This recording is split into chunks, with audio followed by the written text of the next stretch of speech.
Good morning, September 16th, 2022, 9:01 a.m. This is in regards to identifying malicious emails. How to talk to the people that are in your sphere of influence about emails. Emails are becoming just more and more treacherous and dangerous when they're coming from the bad people. So a client of mine contacted me today, not asking about whether this email was legitimate. They were calling me because they explained to me they got an email saying that password was expiring and that we need to reset the password.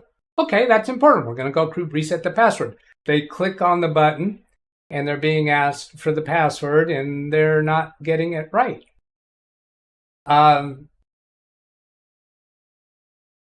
You know what? They didn't actually tell me that.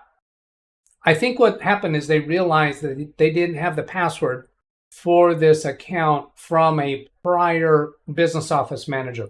They had decided to keep that business office manager's email account alive because that business manager had been with the company for a long, long time.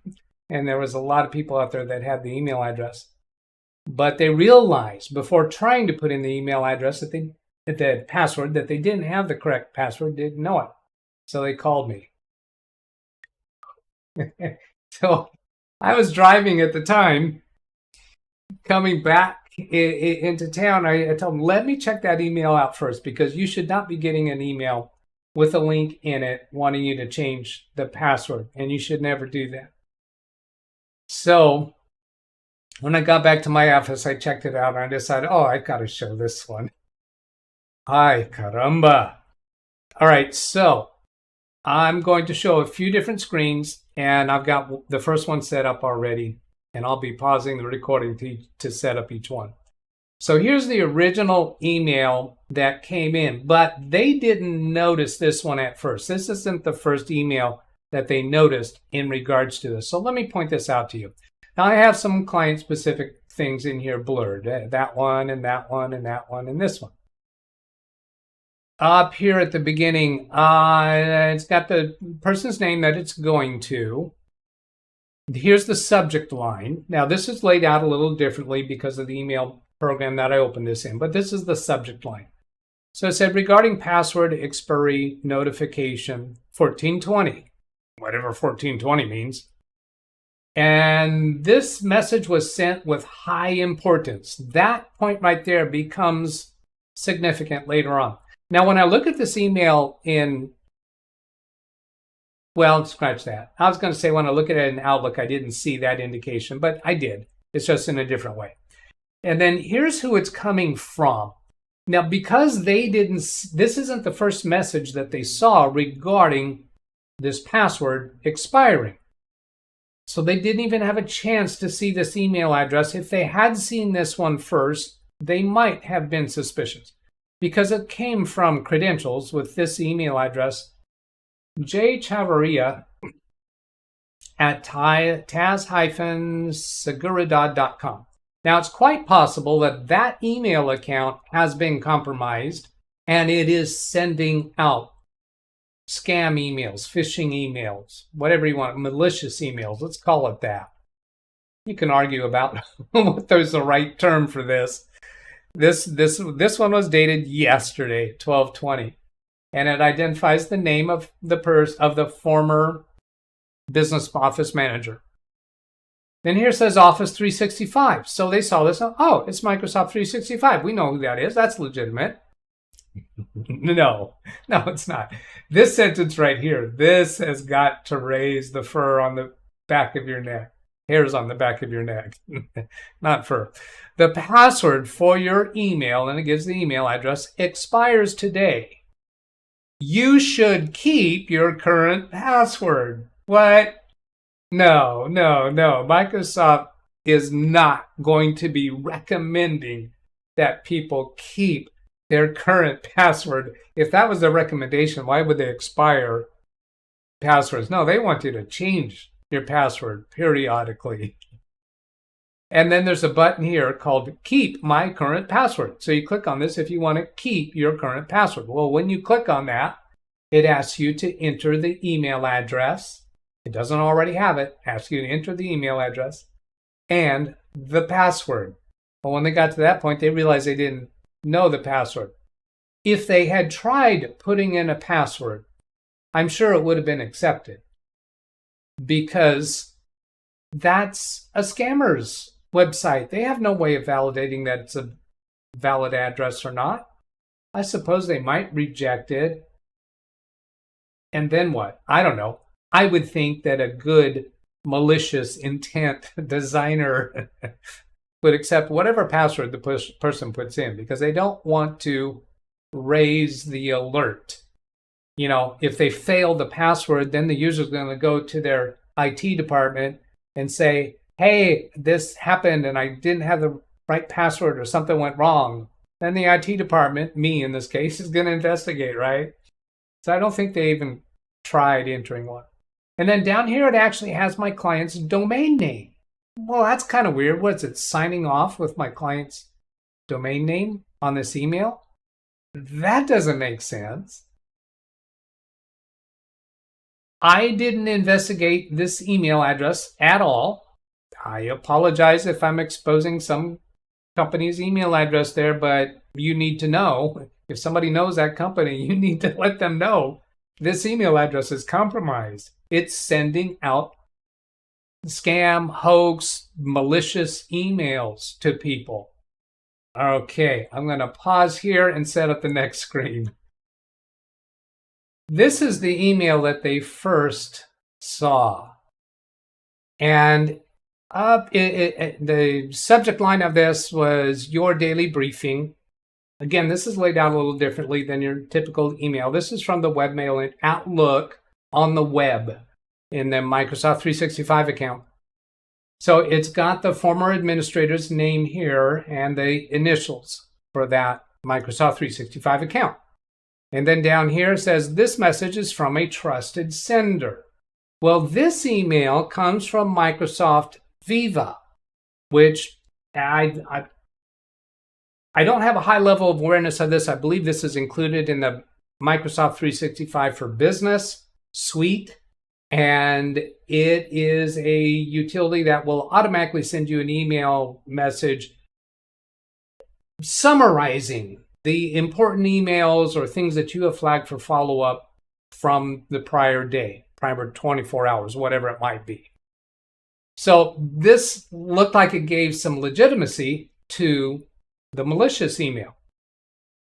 It's got the former administrator's name here, the date and time of when this Microsoft Viva email was sent, and it says, hi, and it gives the former administrator's name. Have a great Thursday. Commitments and follow-ups, meaning emails or things in your calendar that you have committed to that you want to follow up. That's what Microsoft Viva is reminding you about. So here from this one, that came from a person named Credentials. Remember that email address I showed you on the previous screenshot? It had the name Credentials. That's like first name, last name, email address. So the name of this person is Credentials, and they even gave it the letter CR for the Microsoft 365 name.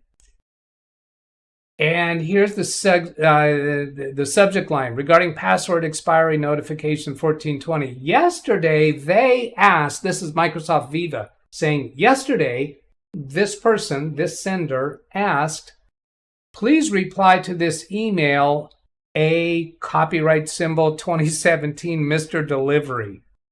What? I did not find that anywhere visibly on that email. I didn't go look at the code in the email or the extra header stuff that's in the email that's not visible in the email. That's probably contained in there somewhere. But what in the world was that? That wasn't a very smart malicious crafter that put that in, but they rarely are. So you've got a done and a remind me. This would be clicking done to tell Microsoft Viva that you have completed this task.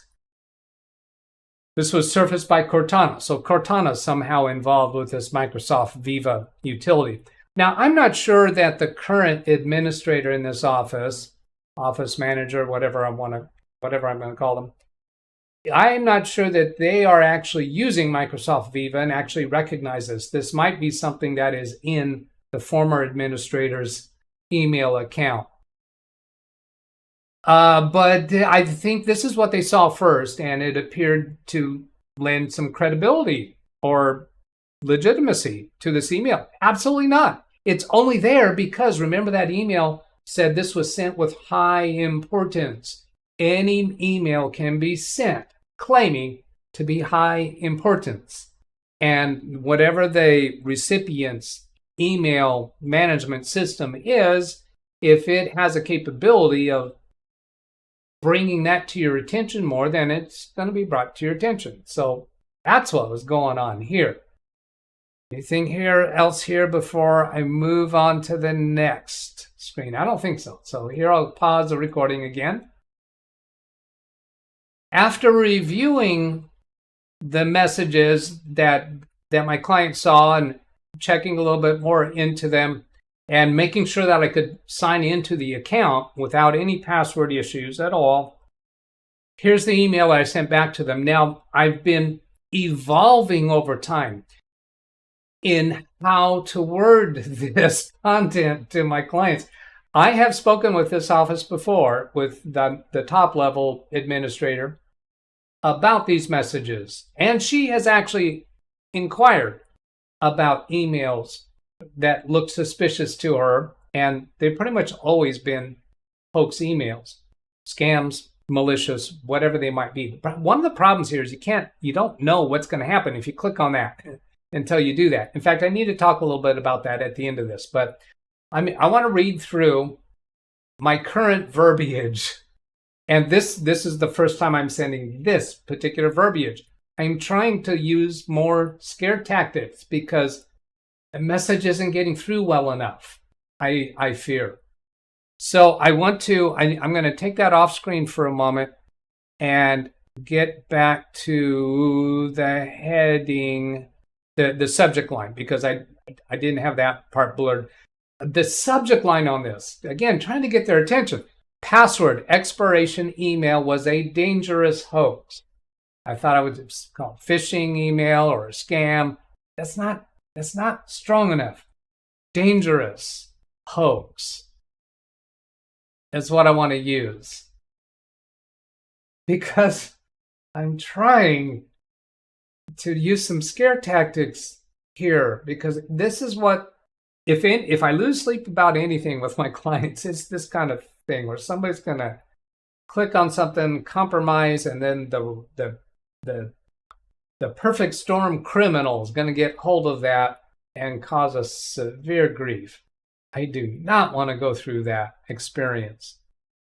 So I have some areas blocked out here for privacy purposes. So here it says, I verified the email on Wednesday at 12:20 p.m.